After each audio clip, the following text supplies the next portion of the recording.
Sabi ng Rasulullah, "Shababaka qabla harami. Igtanim shababaka qabla harami." Samantalahin mo ang iyong kabataan bago pa dumating ang iyong katandaan. Kapatid, sabi ng Rasulullah, gumawa ka ng kabutihan habang ikaw ay binata o nasa kabataang edad bago pa dumating ang katandaan. Bakit? Dahil nauunawaan ng Rasulullah sallallahu alaihi wasallam ang biyaya ng kabataan. Ang mga biyaya na nasa binata o nasa kabataang edad, lalaki man o babae. Samantalahin mo.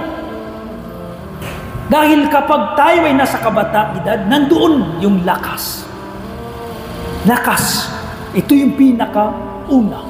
Kalakasan. Malakas tayo.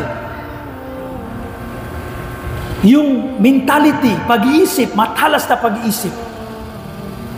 Yung intensyon sa paggawa ng kabutihan. Yung pagpupursigi sa paggawa ng kabutihan. Sabi ng Rasulullah, tandaan mo, nasa kabataang edad ka ngayon.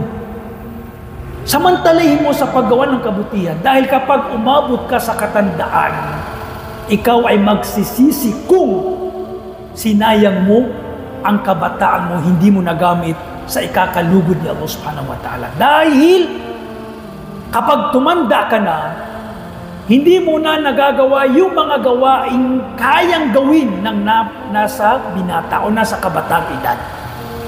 At yan ay naabutan, naunawaan at alam yan ng mga magulang, ng mga lolo o mga bapa natin.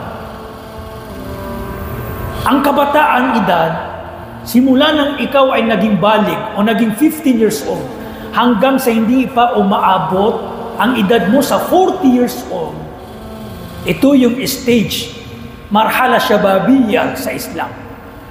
Yugto ng pagiging binata, youth, kabataan. Kasi ito yung mga edad na subhanallah, malakas tayo. Yung eagerness natin, yung halas ng pag-iisip natin, yung pag-uunawa natin, mentality natin. Dapat sinasamantala natin ito sa paggawa ng kabutihan. Lalong-lalo na sa ating mga kabataan. Subhanallah.